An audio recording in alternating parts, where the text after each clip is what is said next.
Welcome students, you are watching your own channel AS classes. आप देख रहे हैं आपका अपना चैनल एएस क्लासेस और मैं सुखसन फिर हाजिर हूं लेकर एक और नया एजुकेशनल वीडियो आप लोगों के लिए। ये जो हमारा एजुकेशनल वीडियो है ये क्लास 10 सोशल साइंस के स्टूडेंट्स के लिए, जिसमें हम लोग डिस्कस करेंगे उनकी सिविक्स का चैप्टर 2 फेडरलिज्म। कौन सा? फेडरलिज्म। क्लियर? इस चैप्टर में हम लोग जो चीजें डिस्कस करेंगे, स्टार्टिंग में हम लोग इस पूरे चैप्टर को दो पार्ट्स में डिवाइड कर पढ़ेंगे। फर्स्ट पार्ट में हम कुछ टॉपिक्स को कवर करेंगे और सेकंड पार्ट में हम कुछ अदर टॉपिक्स को कवर करेंगे। तो चलिए स्टार्ट करते हैं अपने चैप्टर को। पर स्टार्ट करने से पहले आपको अपने पास एनसीईआरटी की बुक और साथ में एक पेंसिल रखनी है, ठीक है? ताकि जो क्वेश्चंस मैं आपको बताऊं, जो पैराग्राफ वाइज क्वेश्चंस मैं आपको बताऊं, उनको आप लोग तुरंत अपनी बुक में नोट कर लें और हम लोग आंसर्स को भी कोशिश करेंगे कि बुक में ही मेंशन करें और वहीं पर उसको टिक लगाएं। तो चलिए स्टार्ट करते हैं। फटाफट खोल लीजिए पेज नंबर 14, जो कि हमारी बुक का चैप्टर का स्टार्टिंग पेज है। और हमारे स्टार्टिंग पेज में सबसे पहले हमें जो क्वेश्चन दिया है वो है व्हाट इज फेडरलिज्म। आखिर फेडरलिज्म है क्या, यही क्वेश्चन दिया है। लेकिन इस क्वेश्चन के साथ जो हमें फर्स्ट पैराग्राफ दिया है, इस फर्स्ट पैराग्राफ में हमें जो चैप्टर फर्स्ट है पावर शेयरिंग, उसका एक स्मॉल इंट्रोडक्शन दिया है। इसमें बताया है कि किस तरीके से बेल्जियम गवर्नमेंट ने अपने यहाँ पर पावर शेयर कर जो यूनिटरी फॉर्म ऑफ गवर्नमेंट थी उसको फेडरल फॉर्म ऑफ गवर्नमेंट में कन्वर्ट किया। बट जो श्रीलंका था वहां पर कोई चेंज नहीं हुआ और वहां पर यूनिटरी फॉर्म ऑफ गवर्नमेंट ही चलती रही। अब आप सोच रहे होंगे सर ये यूनिटरी फॉर्म ऑफ गवर्नमेंट और फेडरल फॉर्म ऑफ गवर्नमेंट क्या है? बच्चों इसको भी हम डिस्कस करेंगे, लेकिन अगले पेज पर जाकर पहले हम लोग इस पेज से रिलेटेड जो पेज से इंपॉर्टेंट पॉइंट्स है उनको डिस्कस करते हैं। तो चलिए स्टार्ट करते हैं। अब राइट हैंड साइड की तरफ आ जाइए और अपनी बुक में देखिए, यहां पर हमें ये क्वेश्चन नोट करना है जो हमें बुक में दिया है। What do you mean by federalism? आखिर फेडरलिज्म क्या है? और इसका आंसर भी हमको हमारी बुक में दिया है। बट आंसर याद करने के लिए पूरी रामायण याद नहीं करनी है। आंसर याद करने के लिए हमको इसके की टर्म्स याद करने हैं, हमको इसके इंपॉर्टेंट पॉइंट्स, इंपॉर्टेंट वर्ड्स याद करने हैं, जिसके बेस पर हम इसकी डिफाइन खुद बनाएंगे। तो चलिए देखते हैं क्या दिया हुआ है। सबसे पहले तो हमको दिया है कि जो फेडरलिज्म है ये क्या है? It is a form of government. क्या है ये? एक गवर्नमेंट है, एक प्रकार की गवर्नमेंट है। और इस प्रकार की गवर्नमेंट मींस कैसा सिस्टम, कैसी गवर्नमेंट जिसमें कि दो पार्ट हमको दिए हुए हैं। कौन से दो पार्ट? जो पावर है ये डिवाइड हो रही है। क्या हो रही है? पावर जो है वो डिवाइड हो रही है। Power divided between two or more level of government. Between two or more level means central and state. Clear? Two or more level of government. जो पावर डिवाइड हो रही है ये to or more level of government, इसमें ये divide हो रही है। अब टू मोर लेवल गवर्नमेंट कौन से हो गए हमारे? सेंटर और स्टेट। या फिर किसी भी स्टेट में जो रीजनल बेसिस की गवर्नमेंट है, जिसको हम लोकल गवर्नमेंट कहते हैं, वो भी हम यहाँ पर इंक्लूड करते हैं। ठीक है? तो यहाँ पर हमारी जो डिफाइन है उसको टिक लगा लीजिए। फेडरलिज्म इज ए सिस्टम से लेकर यहाँ पर लेवल ऑफ गवर्नमेंट तक इसको हम टिक लगा सकते हैं। अब देखिए इसमें दो लेवल जो दिए हैं वो किस तरीके से है। एक तो में दिया है सेंट्रल और एक उनको दिया है स्टेट। ठीक है? तो जो सेंट्रल गवर्नमेंट होती है ये होती है एंटायर कंट्री के लिए, फॉर एंटायर कंट्री, पूरे देश के लिए। और जो स्टेट गवर्नमेंट होती है या प्रोविंस गवर्नमेंट होती है ये होती है केवल स्टेट के लिए। क्लियर? अब इसको कैसे पहचानेंगे? पहचान लेते हैं। हम ये बात अच्छी तरह जानते हैं कि ये छोटी सी कंट्री कौन सी है? जल्दी से पहचानो बच्चों।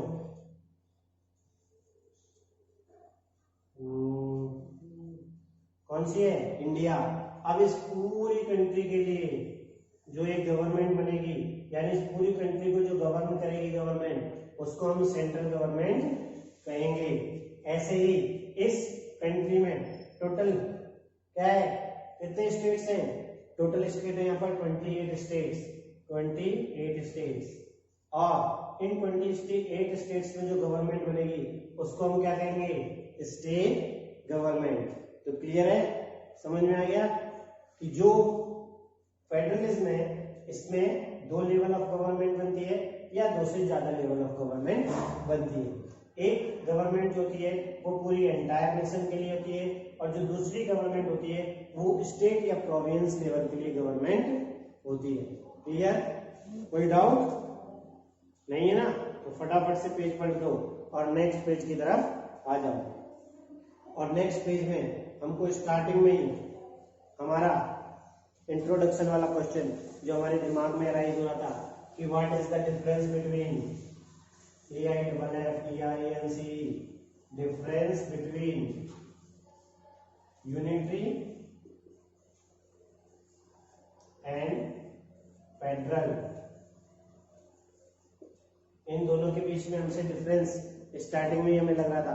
तो चलिए यहीं पर क्वेश्चन नोट कर लीजिए फटाफट, इन दिस सेंस के ऊपर ही कि what is the difference between unitary and central form of government. जल्दी से फटाफट नोट करिए।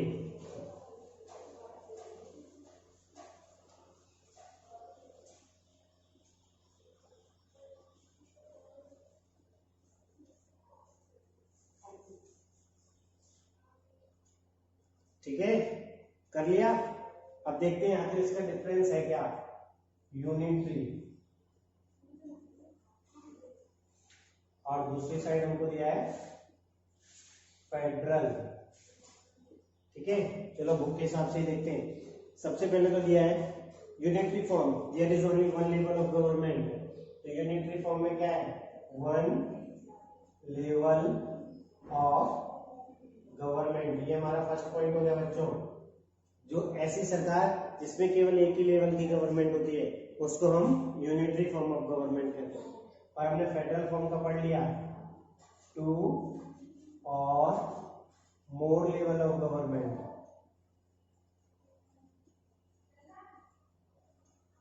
पढ़ा था ना अभी डिफाइन में। तो फेडरल गवर्नमेंट कौन सी हो गई? जिसमें 2 या 2 से ज्यादा फॉर्म ऑफ गवर्नमेंट होती हैं। Clear?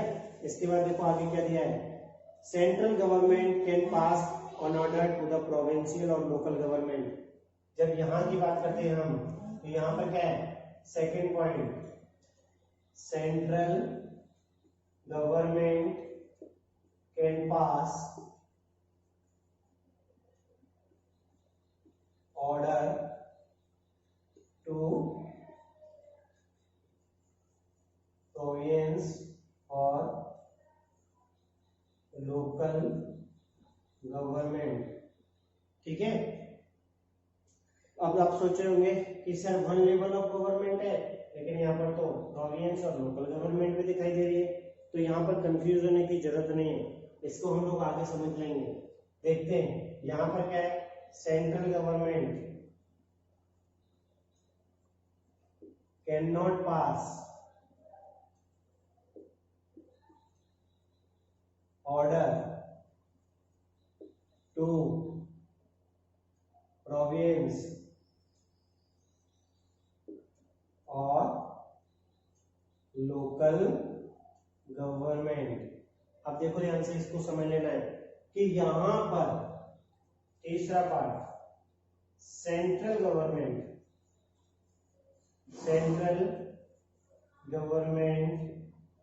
Have all the authorities. जो यूनिटरी फॉर्म ऑफ गवर्नमेंट होती है इसमें सारे के सारे जो अधिकार होते हैं वो सेंट्रल गवर्नमेंट के हाथ में होते हैं। यानी सेंट्रल गवर्नमेंट के हाथ में होने की वजह से जो बाकी गवर्नमेंट यहाँ पर है वो कौन सी हो गई? सबऑर्डिनेट।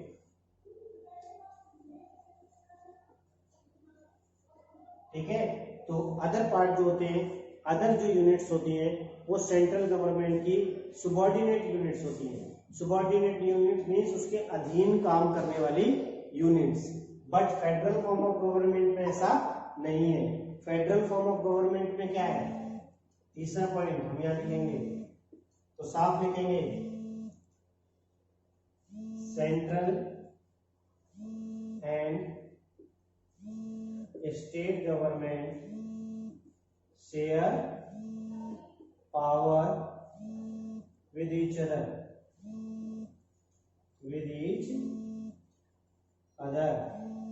ठीक है, कोई प्रॉब्लम नहीं है। और साफ तौर पे यहाँ पर चौथा पॉइंट हम क्या लिख सकते हैं, लोकल गवर्नमेंट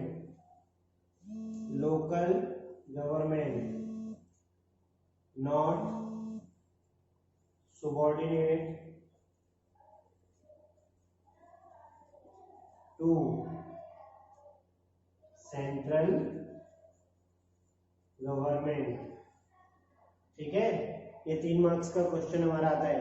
लेकिन हमने यहाँ कितने पॉइंट रख लिए, 4। ये हमेशा ध्यान रखना है कि 3 मार्क्स का क्वेश्चन मींस 4 पॉइंट्स और 5 मार्क्स का क्वेश्चन मींस 6 पॉइंट्स।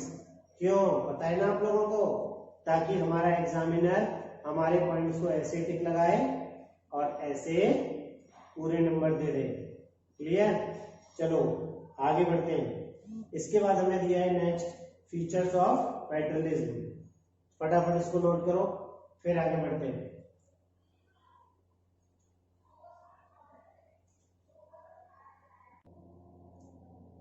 चलो हो गया बच्चों, अब स्टार्ट करते हैं नेक्स्ट टॉपिक। और हमें दिया है फीचर्स ऑफ फेडरलिज्म। तो यहां भी एक क्वेश्चन नोट करो जो कि हमारे लिए 5 मार्क्स का इंपॉर्टेंट क्वेश्चन है। और हमारा क्वेश्चन क्या होगा, describe the features of federalism.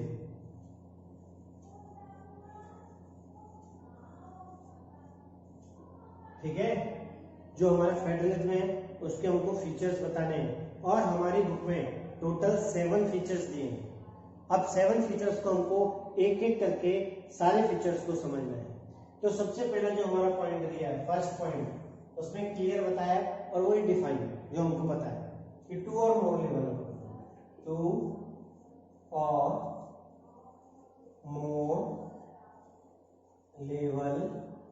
Of government.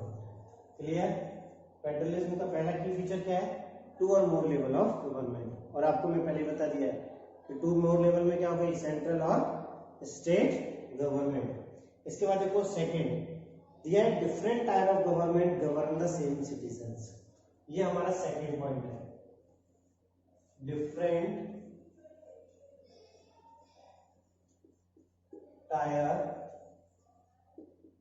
of government govern the same citizens। अब इसको ध्यान से समझ लो, इन्होंने कहा है सेम सिटीजन्स। सेम सिटीजन्स को दोनों गवर्नमेंट कैसे गवर्न करती है ये हमको पता होना चाहिए।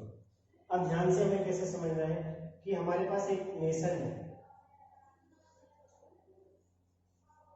ठीक है, और नेशन के तौर पे हम एग्जांपल किसी और का नहीं लेते हैं, अपनी कंट्री का ले लेते हैं, इंडिया। तो हमने स्टार्टिंग में पढ़ा, पूरी इंडिया को गवर्न करने के लिए जो एक गवर्नमेंट बनेगी उसको हम कहेंगे सेंट्रल गवर्नमेंट। ठीक है, वो गवर्न द एंटायर नेशन।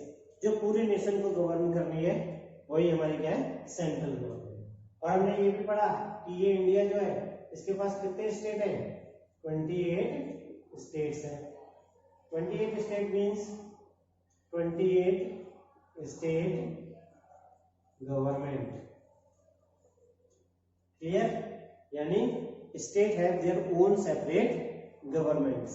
तो यहाँ पर हमारी 2 गवर्नमेंट हो गई, सेंट्रल गवर्नमेंट और स्टेट गवर्नमेंट। अब हम बात कर रहे हैं कि सेम सिटीजन को गवर्न कर रहे हैं दोनों, तो सीधी सी बात है, UP is the state of India and India is the nation. ठीक है, ये इंडिया है पूरा नेशन, और यूपी क्या है, उसका एक स्टेट है। अब जब नेशन के लिए गवर्नमेंट बनेगी और वोटिंग होगी, तो क्या यूपी के कैंडिडेट, यूपी के जो वोटर्स है वो उसके लिए वोट नहीं करेंगे? करेंगे। और यूपी के वोटर्स भी किसको सेलेक्ट करेंगे, इलेक्ट करेंगे? Central government. ठीक है। और जब स्टेट गवर्नमेंट यानी यूपी के लिए गवर्नमेंट बनेगी, तो उसको कौन इलेक्ट करेगा? यूपी के ही सिटीजन्स। अब दोनों ही गवर्नमेंट का, स्टेट गवर्नमेंट का काम है स्टेट की जितने भी सिटीजन्स हैं उनके लिए लॉ फ्रेम करे, उनके लिए काम करे। और सेंट्रल गवर्नमेंट का काम है पूरे देश के लिए काम करे, और यूपी उसी में आता है। तो यानी समझ में आ गया, वही सिटीजन्स स्टेट गवर्नमेंट भी गवर्न करती है, वही सिटीजन्स सेंट्रल गवर्नमेंट भी गवर्न करती है। क्लियर? अब देखो ध्यान से दिया है इन्होंने साहब, but each tyre has its own jurisdiction in specific matters of legislation, taxation and administration. अब हम अगर सेंट्रल गवर्नमेंट की बात करें या हम स्टेट गवर्नमेंट की बात करें, तो दोनों के दोनों को ही, इसको भी और इसको भी, दोनों के क्या है? Own jurisdiction. जुरिडिक्शन मतलब दोनों को ही ये क्लियरली पता है, दोनों को ये क्लियरली मेंशन किया गया है कॉन्स्टिट्यूशन में कि उनके अधिकार क्षेत्र यानी उनको किन मैटर्स पर काम करना है, वो मैटर्स उनको पता है, दोनों को ही, चाहे स्टेट गवर्नमेंट हो चाहे सेंट्रल गवर्नमेंट हो। तो इन दोनों के ही अधिकार क्षेत्र इनको पता है। और इन्होंने हमारी बुक में एग्जाम्पल के तौर पर बता दिया है, जैसे लेजिस्लेशन,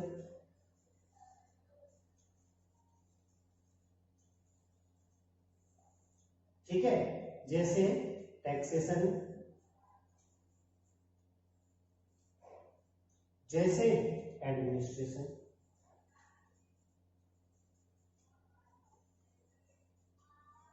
ठीक है। आपने देखा होगा जब स्टेट गवर्नमेंट के किसी लीडर की बात होती है, किसी पर्टिकुलर एरिया एजुकेशन मिनिस्टर की बात कर ले, तो स्टेट गवर्नमेंट के पास अलग एजुकेशन मिनिस्टर है और सेंट्रल गवर्नमेंट के पास अलग एजुकेशन मिनिस्टर है। हम ये भी देखते हैं कि हम कुछ टैक्स जो है वो डायरेक्ट सेंट्रल गवर्नमेंट को गवर्न देते हैं और कुछ टैक्सेस हम लोग स्टेट गवर्नमेंट को देते हैं। तो इससे एक चीज तो क्लियर होगी कि इन दोनों ही गवर्नमेंट को जो अधिकार क्षेत्र दिए गए हैं वो उनको पता है कि कौन कौन से अधिकार क्षेत्र है और कहां कहां उनको काम करना है। क्लियर?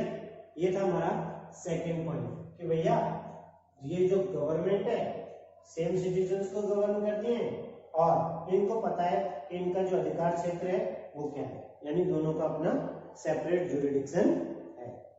क्लियर? अब देखते हैं नेक्स्ट क्या दिया हुआ है।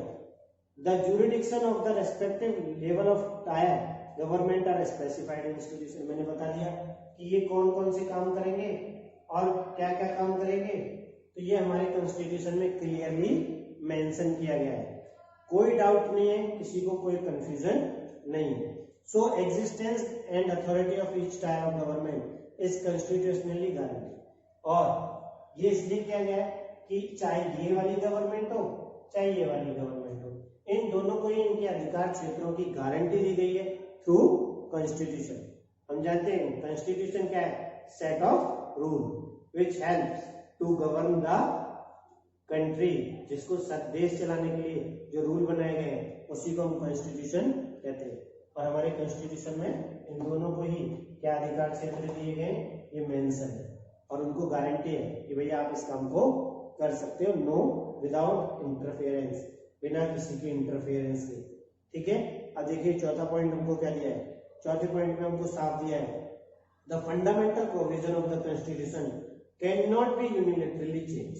ये पॉइंट थर्ड पॉइंट है, यहां ध्यान रखना है, फंडामेंटल प्रोविजंस। ठीक है। कोई भी फंडामेंटल प्रोविजन है यानी मौलिक बदलाव व हमें कोई भी चेंज करना है किसी भी प्रकार का कॉन्स्टिट्यूशन में या किसी मैटर में, तो ये जो चेंजेस हैं ये सेपरेटली नहीं हो सकते। मतलब इन दोनों गवर्नमेंट्स में ये नहीं हो सकता कि सेंट्रल गवर्नमेंट अकेला बदलाव कर दे और स्टेट गवर्नमेंट अकेले बदलाव कर दे। क्योंकि यहाँ पर साफ दिया है can not be unilaterally change, can not be unilaterally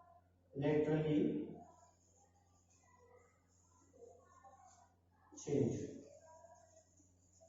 ठीक है, अगर उनको कोई चेंज करना है that means they have to discussed first and after that if they are ready to change anything तो वो लोग फिर इसके ऊपर डिसीजन ले सकते हैं।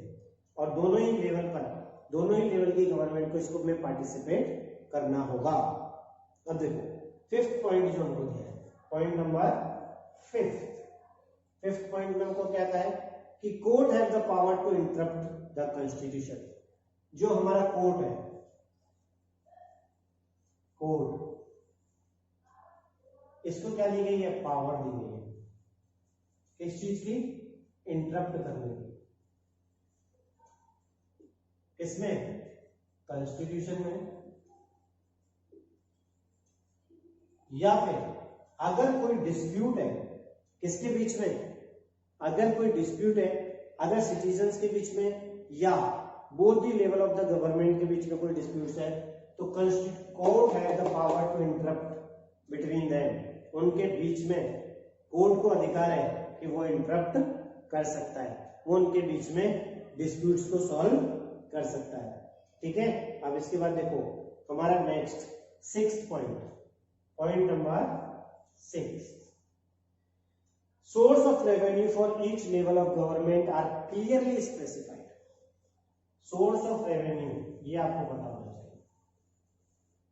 सोर्स ऑफ रेवेन्यू, रेवेन्यू का मतलब कहां से इनकम होगी भाई, काम तो सबके बता दिए, सेंट्रल गवर्नमेंट को उसका काम बता दिया, स्टेट गवर्नमेंट को उसका काम बता दिया, लेकिन इस काम को करने के लिए आमदनी तो होनी चाहिए ना। अब ये आमदनी कहां से होगी, ये भी हमारे कॉन्स्टिट्यूशन में क्लियरली मेंशन किया गया है कि सेंट्रल गवर्नमेंट को के जो सोर्स ऑफ रेवेन्यू है वो कौन से है और स्टेट गवर्नमेंट के सोर्स ऑफ रेवेन्यू है वो कौन से है। क्लियर, दोनों के सोर्स ऑफ रेवेन्यू क्या है, अलग अलग है। अब देखिए ये 6 पॉइंट तो हमारे कॉमन पॉइंट्स जिसको हम लोगों को याद करना है, लेकिन इसका जो 7वां पॉइंट है, इस 7वें पॉइंट के साथ हमें यहाँ पर एक क्वेश्चन नोट करना है। और क्योंकि ये क्वेश्चन हमारे बोर्ड एग्जाम में 3 बार रिपीट हुआ है 3 मार्क्स के क्वेश्चन में, तो फटाफट से पेंसिल उठा लो और यहां पर इसको भी नोट कर लो क्वेश्चन को। यहां पर हमें क्या क्वेश्चन लिखना है पता है मेरे बच्चों, 7th पॉइंट पर लिखो व्हाट आर द, क्या लिखना है, what are the dual objectives, what are the dual objectives of federalism. Federalism के ड्यूल ऑब्जेक्टिव्स हमको बताने जो कि हमें पॉइंट नंबर 7 पर दिए हुए, 7वां जो हमारा पॉइंट है वहां पर दिए हुए। क्लियर, तो फटाफट से आपने नोट कर लिया और देखो ध्यान से यहाँ पर 2 ऑब्जेक्टिव्स हमारे क्या है, इसके जो ड्यूल ऑब्जेक्टिव्स है, ये जो 2 ऑब्जेक्टिव्स है ये क्या है, सबसे पहला हमें दिया है to safeguard and promote unity of the country, to safeguard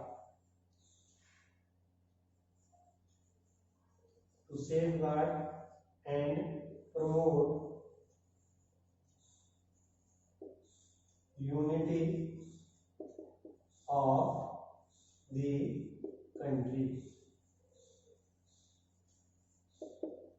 ठीक है, और दूसरा ऑब्जेक्टिव दिए क्या दिया है, at the same time accommodate regional diversity, to accommodate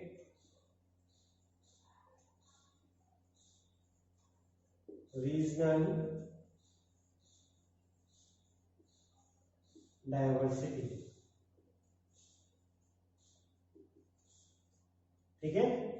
हम ये बात अच्छी तरह जानते हैं कि हर एक सरकार का ये दायित्व बनता है, ये कर्तव्य बनता है कि वो अपने देश की यूनिटी को बनाए रखे, अपने देश में किसी प्रकार से कोई डिस्प्यूट्स क्रिएट ना होने दें, किसी प्रकार का कोई कंफ्लिक्ट क्रिएट ना होने दें। तो सबसे पहला ऑब्जेक्टिव तो यही होगा कि भैया अपने यहाँ जो यूनिटी है उसको सेफगार्ड भी करना है और साथ साथ प्रमोट भी करना है, ठीक है। और दूसरा, टू एकोमोडेट रीजनल डाइवर्सिटी। हम ये बात जानते हैं कि हर एक देश में डिफरेंट कम्युनिटी पीपल्स रहते हैं, डिफरेंट रिलीजियस पीपल रहते हैं। अब इन सभी रिलीजियस पीपल्स को एक साथ रखना है क्योंकि हमको एक नेशन के तौर पर काम करना है। तो फेडरलिज्म गवर्नमेंट क्या करती है, इन सबका ध्यान रखती है और सबका ध्यान रखने के बाद उनको उनके अधिकार भी देती है, टू एकोमोडेट रीजनल डाइवर्सिटी। और हमने देखा चैप्टर फर्स्ट में किस तरीके से बेल्जियम ने अपनी डाइवर्सिटी को एकोमोडेट किया था, कैसे, सबको पावर शेयर कर। क्लियर है यहाँ तक? कर लेंगे? कोई डाउट? अगर कोई डाउट हो तो बिना हेजिटेशन के आप लोग डायरेक्ट मुझे कॉल करें, डायरेक्ट कॉल कर अपने डाउट्स मुझे बताएं। हमारा फोन नंबर हम लोग अपनी एएस क्लासेस पर दे चुके हैं। क्लियर? इसके बाद हम लोग आगे की तरफ बढ़ते हैं और आगे की तरफ बढ़ने से पहले एक छोटा सा ब्रेक मीन्स यहां से आगे का जो पार्ट है वो हम लोग नेक्स्ट वीडियो में बनाएंगे।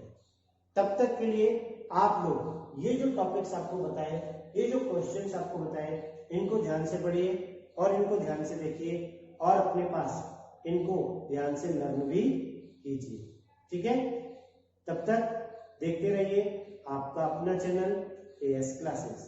और हाँ, लाइक करना, सब्सक्राइब करना और शेयर करना बिल्कुल ना भूलें क्योंकि आपका सपोर्ट ही हमारी ग्रोथ है, ठीक है ना। ओके।